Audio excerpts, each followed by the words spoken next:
கதையாகும். தமிழ் திரைப்படங்கள் காதல் கதைகள். தமிழ் திரைப்படங்கள் மிக முக்கிய வகைப்பாடல் ஒன்றாக காதல் கதை திரைப்படங்கள் அமைந்துள்ளன. காதல் பற்றிய இலக்கியங்களும் அவ்வாறே. காதல் கதை திரைப்படங்களின் பொதுவான அடிநாதமாக அமைந்திருப்பது இன, குல, மத, சாதிய, வர்க்கம் சார்ந்த தடைகளை உடைத்து மனிதர் என்கிற வகையில் ஒன்றிணைவதற்கான போராட்டமே ஆகும். யாயும் யாயும் யாராகியரோ எந்தையும் நுந்தையும் எம்முறை கேளிர், யானும் நீயும் எவ்வளி அரிதும் செம்புல பயல் நீர் போல அன்புடை நெஞ்சம் தாம் கலந்தனவே என்கிற குறுந்தொகை 40வது பாடல் செம்புல பெயர் நீர் பெயரில் சங்க பாடல் வெளிப்படும் தமிழ் சமூகத்தின் மனித காதல் பின்னாட்களில் விளைந்த சமூக கட்டுமானங்களில் காதலுக்கு எதிரான வெளிகளில் அடைப்புண்டு போயிற்று. தமிழ் பண்பாட்டு வரலாற்றில் காதல் மனமுறைகள் குறித்த ஆய்வுகள் மிக முக்கியமானவை. மனமுறைகளாவன மனிதகுல வரலாற்றில் மனித உற்பத்திக்கான ஆண் பெண் இணைவுக்கான சமூக அங்கீகாரம் பெற்ற சமூக நிறுவனத்தின் அடிப்படை அலகாட குடும்பம் என்கிற அமைப்பை நிறுவும் நிகழ்வுகளாகும். தொல் தமிழ் மரபின் வழி நமக்கு ஆண் பெண் இடையிலான வாழ்வியல் முறைகள் களவு கற்பு என்கிற இரு அடிப்படைகளில் தமிழ் சமூகத்தில் கிடைக்கின்றன. களவு வாழ்வு என்பது வெளிப்படையாக தெரியும். கற்பு வாழ்வுக்கு முன்னான மறைந்தொழுகும் ஒழுக்கத்தை குறிக்கிறது, அதாவது காதல் வாழ்வை குறிக்கிறது. தமிழ் வாழ்வியலில் இத்தகைய காதல் மற்றும் கற்பு சார்ந்த பண்பாட்டு நெறிமுறைகள் தமிழரின் கலை வடிவமான நாடகம், திரைப்படங்கள் மற்றும் இலக்கியங்கள் வழியாக வெளிப்பட்டு வருகின்றன. மனம் என்பது குலம் மற்றும் இனத்துக்குள்ளேயே நடைபெறும் ஒன்றாக மாறிவிட்டது. சிலப்பதிகாரத்தில் கோவலன் கண்ணகி மனம் குல மனமாகவே நடைபெறுகின்றது. எண்வகை மனமுறைகளை இலக்கண நூல்கள் பேசுகின்றன. இவற்றுள் காந்தர்வம் தவிர பிற முறைகள் யாவும் காதல் தவிர்த்த நடைமுறைகளை வலியுறுத்துகின்றன. குல ஆணுக்கும் குல பெண்ணுக்கும் இடையில் பெரியோர்களால் நிச்சயிக்கப்பட்டு நடத்தப்படும் அக மனமுறைகளே தமிழ் சமூகம் முழுவதும் நடைமுறையுள்ள மனமுறைகளாகும். இவற்றை மீறுவது கடும் தண்டனைக்குரிய குற்றமாக குல சாதிய மனவியலால் கிளான் காஸ்ட் சைக்காலஜி தண்டிக்கப்படுகிறது. காத்தவராயன், முத்துப்பட்டன், மதுரை வீரன் போன்ற நாட்டார் கதை நாயகர்கள் இத்தகைய குல மனமுறை தடைகளை மீறியதாலேயே சமூகத்தால் கடுமையாக தண்டிக்கப்பட்டவர்களாவர். இத்தகைய சமூக புறச்சூழலில் மனித இயல்பின் அகத்தில் ஊறும் காதலானது இத்தகைய புறத்தடைகளை மீறி சுயமான மனமுறையால் ஒன்றிணைவதையே தன் நடைமுறையாக வரித்துக் கொள்கின்றது.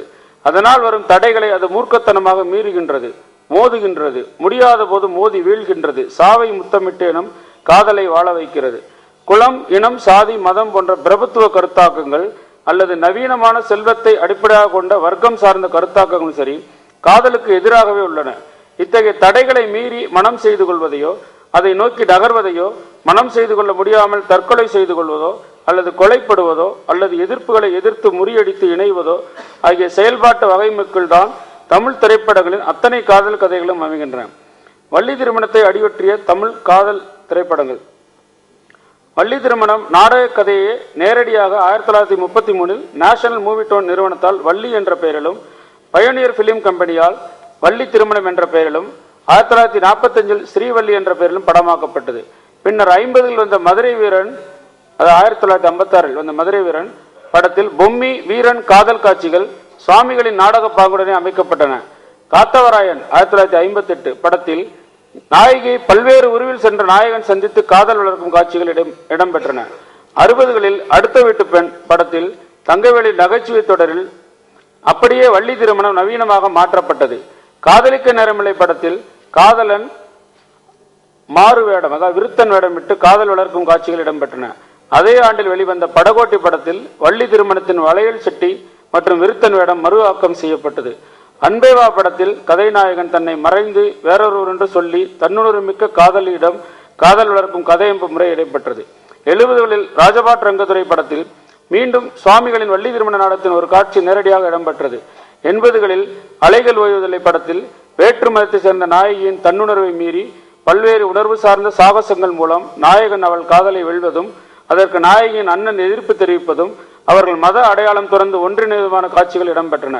90களில் காதலன் படத்தில் செல்வ நிலையில் அதிகாரத்தில் மேம்பட்ட தந்தைக்கு மகளாக பிறந்த தன்னுணர்வு மிக்க காதலியை தந்தையின் எதிர்ப்பை மீறி பல்வேறு சாகசங்கள் மூலம் காதலன் அடைவது கதை அமைப்பாயிருந்தது. 2000ல் குஷி படம் வள்ளி திருமணம் போலவே மோதல் அப்புறம் காதல் தொடர்ந்து திருமணத்தில் முடிகிற கதையாகும். வின்னர் படத்தில் செல்வம் மற்றும் பலமிக்க பண்ணையாரின் மகளான தன்னுணர்வு மிக்க நாயகி பல்வேறு மோதல் காதல் களங்களில் ஊடாடி நாயகன் அவளை இறுதியில் அடைவது கதையாக அமைக்கப்பட்டது. கோவில் படத்தில் வேற்று மதத்தை சேர்ந்த தன்னுணர்வுமிக்க நாயகி பல்வேறு சாகசங்கள் செய்து எதிர்ப்பை முறியடித்து காதலன் கைப்பற்றுவது கதையாக்கப்பட்டது. 2009 அந்த சிவா மனசில் சக்தி படத்தில் நாயக நாயகி இருவரும் தன்னுணர்வுடன் மோதிக்கொள்வது, பின்னர் காதல் கொள்வது, அது திருமணத்தில் முடிவது என்கிற வள்ளி திருமணத்தின் கதையை நினைவூட்டுவதாக அமைந்தது. அதுபோல 2010 வெளிவந்துள்ள குட்டி, வெண்ணை தாண்டி வருவாய் போன்ற காதல் படங்கள் கதை அமைப்புகளும் நிகழ்வுகளும் அப்படியே வள்ளி திருமணத்தின் கதை அடிப்படையை நினைவுறுத்துவதாக இருக்கின்றன. நாயகி சுவாமிகளின் நாடகத்திற்கும் காதல் கதை திரைப்படங்களுக்குமான கதை நிகழ்வு ஒப்புமைகள். நாயகி அறிமுகம், நாயகன் அறிமுகம், நகைச்சுவை நாயகன் அறிமுகம், நகைச்சுவை நாயக அறிமுகம் போன்றவை நாடகத்துக்கும் திரைப்படத்துக்குமான கதை கூறல் பொது முறையாக இருந்தாலும், நாடகத்தில் பாடலோடு அறிமுகமாகும் கதை நாயகி போல காதல் கதை திரைப்படத்தின் நாயகியும் பாடலுடைய அறிமுகமாகிறாள். மனை உரை மகளிராகவும் வண்ணச்சீரடி மண்மகள் அறியாதவளாம் இல்லோடும் அடுப்போடும் கட்டுண்ட மரபார்ந்த பெண் சுவாமிகளின் நாடகத்தில் அவள் வீடென்ற அகம் விட்டு குறக்குல பெண்களுக்கே உரிய வளமை என்கிற வகையில் திணைப்புடம் என்கிற வெளியில் உலாவச் செய்யப்படுகிறாள். நவீன கதைக்களத்திலோ இத்தகைய வெளியானது இன்றைய காலத்தின் சமூக வளமையின்படி கல்லூரியாகவோ அலுவலகமாகவோ கோவிலாகவோ அல்லது வேறு ஏதேனும் பெண் வெளியுலகில் உலாவக்கூடிய பொது இடமாகவோ மாற்றம் பெறுகிறது. நாரதர் பார்த்து வந்து சொல்வது போய் இன்று நாரதர்களுடனேயே, அதாவது நண்பர்களுடன் பாடலோடு அறிமுகமாகும் கதைநாயகன் இத்தகைய பொது வெளிகளில் கதை நாயகியின் அழகு கண்டு காதலில் வீழ்வதும் அவ்வுணர்வுகளை நாரத நண்பர்கள் விசிறி விடுவதும் நடக்கிறது. தொடர்ந்து கதை நாயகன் பலவித நாயகத்தனமான வீர பாடல் காதல் உருமாற்று முதலான சாகசங்கள் செய்து அவளை மனம் செய்ய விளைவதாக நாடகம் நவீன உருக்கொண்டுள்ளது. நாயகியின் காதல் விளைவை கதை நாயகி இயல்பிலேயே மறுதளிப்பதும் நாடகத்தில் போலவே நிகழ்கிறது.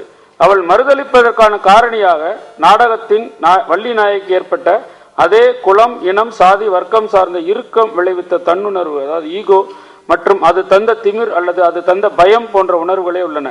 இதன் விளைவாகவே நாயகியின் மறுதளித்தல் நாடகத்திலும் திரைப்படத்திலும் நிகழ்கிறது. அதுபோலவே நாயகியின் பெற்றோர், குறிப்பாக தந்தை மற்றும் தனையர்கள் இத்தகைய திருமணத்தை எதிர்ப்பதும் நாடகம் போலவே திரையிலும் நிகழ்கிறது. அவர்களோடு இடையிடையிலோ அல்லது இறுதியிலோ நாயகன் சண்டை செய்வதும் நாடகம் போலவே திரையிலும் நிகழ்கிறது. நாடகத்தில் வரும் முருகனின் அண்ணனான விநாயகர் யானையாக தோன்றி நாயகிக்கான எதிர்ச்சூழலை அல்லது நாயகி நாயகனோடு இணக்கம் கொள்கிற சூழலை உருவாக்குகிறார். அதுபோலவே திரைப்படத்திலும் எதிர்ச்சூழல்கள் நாயக நாயகி தொடர்பான நபர்களிலிருந்தோ அல்லது தொடர்பற்ற மூன்றாவது தளத்திலிருந்தோ உருவாக்கப்படுகின்றன. அது பல நேரங்களில் திரைப்படத்தில் தாய்மாமன் உடையத்தில் வெளிப்படுகின்றது, அல்லது கல்லூரியில் உடன் பயின்ற மாணவன் உடையத்திலோ அல்லது காதலை பிடிக்காத அல்லது கதை நாயகி மணந்து கொள்ள விளைகிற மூன்றாவது நபரின் வடிவத்திலோ உருவாக்கப்படுகின்றது. இத்தகைய எதிர்ச்சூழல்கள் முடிவுகள் நாயக நாயகி இணைவாகவே இருக்கின்றன. இத்தகைய இணைவுகள் திரைப்படத்தில் எதிர்ப்புகளை முறியடித்து வாழ்கிற இணைப்புகளாவோ அல்லது மடிகின்ற இணைப்புகளாவோ இருக்கின்றன. வள்ளி திருமணம் நாடகத்தின் குலத்தை மீறிய மனத்தை வலியுறுத்தும் இன்பியல் முடிவு இறுதியில் குல மனிதர்களாலும் பொது மனிதர்களாலும் அங்கீகரிக்கப்படுகின்றது. இன மனத்தை வலியுறுத்தி இனம் தாண்டிய மனத்தை எதிர்ப்பவர்கள் முறியடிக்கப்படுகிறார்கள்.